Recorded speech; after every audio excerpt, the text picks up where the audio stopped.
Now, does this look like you? Putting in tons of effort into your iron shots, but getting absolutely no distance to speak of out of it. But then let's say you see guys out on the TV on tour, or you're just hitting balls on the driving range, and you see the guy next to you just putting in these really smooth swings and absolutely blowing you out of the water when it comes to distance. And if that's so, this is the perfect video for you, because these two key missing moves that my recent student online on Skillist was suffering with, who had this exact same issue, he never thought he'd be able to hit his irons anywhere at all, made huge gains. So this is where, if you get these two key moves into your golf swing, your power is not only going to massively increase, but your accuracy will as well. So the first key move is getting nice wrist hinge. So wrist hinge is so incredibly important in a golf swing.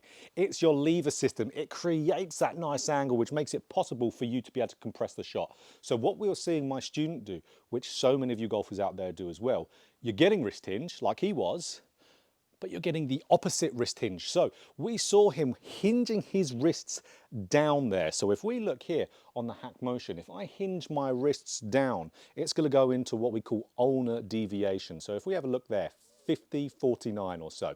So that's where we're quite hinged down. Now, if we've hinged those wrists down in what we call ulnar deviation there, if we continue up to the top there, so like my student did, he had this incredibly wide backswing. The club was nowhere near his body. So then in a downswing, he wasn't just going to get lag all of a sudden and load those wrists. He was going to stay in that angle and coming through in this real ulnar deviated, hinge down position, which, as you can see, when the club gets wide away from you, you're ultimately throwing the club. You can't get good body movement. You can't rotate all too well, because if you have any dynamic movement of the body, that club is going to move more down into the ground. When we have this real hinge down position, that club is already very wide and very low to the ground already as we get through impact. So when I hit a shot there, when this real hinge down movement,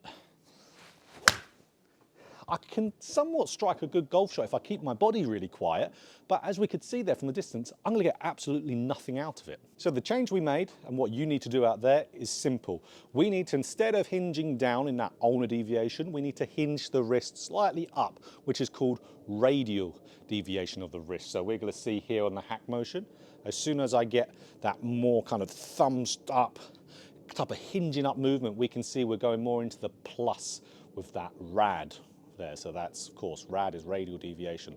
So we're going to see there 10, we can get it out there. So that's where you can see I've got it quite early in my swing, where we're getting into halfway back and we've got that nice classic L position. As we can see, where are we now? Around 17 in radial deviation. So we don't want to go too much into that. If we hinge too much, we're going to start extending the left wrist. We don't want a big cup in there. But if we're doing it the nice amount, we're going to be loading these angles. And you can see here, I just need to maintain that, which will naturally happen with your golf swing.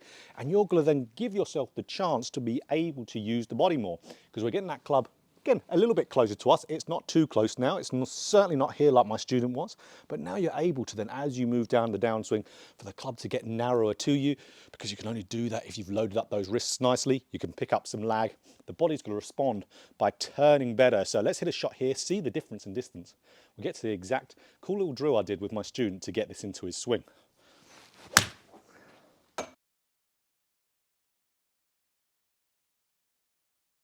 So what we did with our drill here, we're quite inventive with it. We actually had a toilet paper roll and then put it down the club shaft. So this is a really simple way to learn how to load the angles of your wrists nicely. Because if I go too much in that ulnar deviation, so hinging the wrists down, see how the roll stays by the club head. But then if I just want to think, okay, I want to get this roll to my hands halfway back, look what happens. So yeah, then it rolls straight down to my hands. If we look at hack motion again, I'm in some good numbers. I'm at 23 in radial deviation there. So absolutely awesome. So again, if we can just get it to where halfway back, we're rolling it down to the hands, awesome. That's what we did with my student.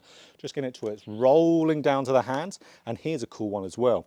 If you then come down the downswing and you keep this roll by your hands near the grip, then going through impact, you're going to see how it's going to then fire down to the club head. That's going to maintain the angles, and you're going to notice you do not need to have too much tension of the wrists to be able to do that. So we're getting it into that L position, sliding down, And then do some nice slow ones where you're keeping that roll by your hands, and then as you get through impact area, it's going to then swivel off there. So if you do it more speed, so again up to there with my thick grips, see how that happens? See how it just stops? That's jumbo max grips for you. And then boom, keep it through and keep it nicely by your hands. Absolutely brilliant drill to learn the movement. Now let's say you've done a bunch of that drill, you're grinding in that movement. Here's a thing to get this into your swing as fast as possible. Get yourself a hack motion. And if you haven't, there is a link in the description to get a discount off them, because what you can do is really cool here. You can set some feedback to when you're getting that good radial deviation, that good hinging of the wrists, it will make a really cool little sound and vibrate as well. So I've set it to get to around +10 of radial deviation to +30. So a nice little benchmark. See that there. As soon as I get to that, I get that nice kind of angelic voice, or chanting, you could say. There we go. So I can feel that vibrating on my wrist, and as we can see there, it's going from red into that nice green. So then we can do that and hit shots and try to get into that same, of course, radial deviation sensation, and we're going to get the feedback immediately. So let's have a look. There we go. So we can see I absolutely got it there into a lovely spot. We could hear that feedback. So if you want, again, one of these, link in the description. Makes it so much easier to be able to grind this into your golf swing. So the second thing you're missing here is getting good rotation in that backswing. So with my student, absolutely this was him. He was of course getting that awful kind of hinge down movement. No power's going to come from that. But he also wasn't getting enough turn of his body. So if you're not coiling up that body, you are going to hit the ball short. So even here, let's say I get good wrist movement, but I don't turn my body, I just use my arms, then I'm going to hit the ball ultimately as far as my arms are going to dictate. So that's where if we start to coil up and use that body, we're going to start generating a lot more power in the golf swing. Imagine you're loading up a spring and then unloading again. It's the same concept there. So this is really easy, low-hanging fruit when it comes to distance, but this is so common. I see so many of you out there every single day with lessons. There will be someone in that lesson having terrible backswing rotation. Possibly multiple people in a day. So again, if we can get that good backswing rotation immediately, the distance increases straight away. So what we did there with my student was we focused on turning, but turning with a specific part of the body, something I talk about a lot online, because he already thought he was turning, but it's just the concept he had was wrong, and that is so hard for so many golfers to do, because what he was trying to do was trying to just turn with the shoulders. Now, if you're just trying to rotate with the shoulders, good luck on getting a good full backswing turn, because the only guys that can do that are the guys who are the best players in the world, who are athletic freaks, because your upper back and your back mobility is what's going to dictate you getting a full turn with only just your shoulders. Your thoracic spine has to be so flexible to be able to do that.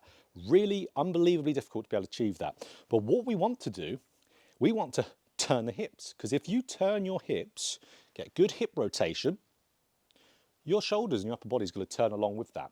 So you get the shoulder rotation for free. And this is something that my student was actively trying not to do. He was trying to, again, keep those hips very passive, almost braced, but he was then just trying to turn those shoulders.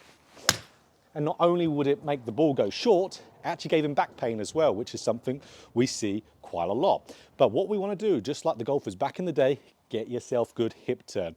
So that's where, when we're coming back, I want to see that right trouser pocket start to move back. I like to see a little bit of that left knee move slightly inwards. That frees up some turn. And if, let's say, you need any extra help there, you'll be getting that heel, that left heel, to slightly lift up there. Because what I want to get golfers to start to feel is like the back belt loops of their trousers point either at the target or just left of it.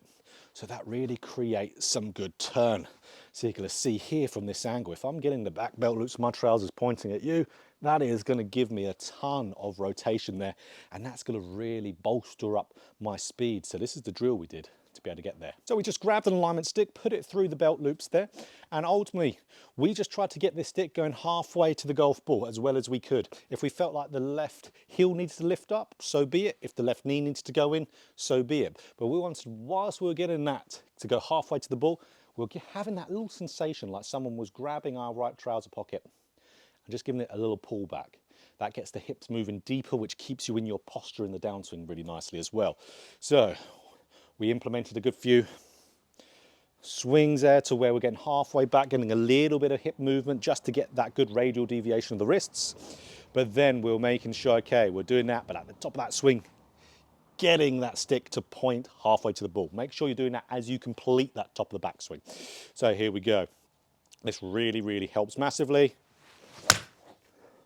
Awesome. You will start to feel loads more power, and you'll start to feel, again, nice, smooth and silky as you do that. So if we can get good wrist hinge, hinge up, not down, get those hips to turn, you're going to generate so much more distance. And you might think you already do both of these, but I can guarantee you most of you don't.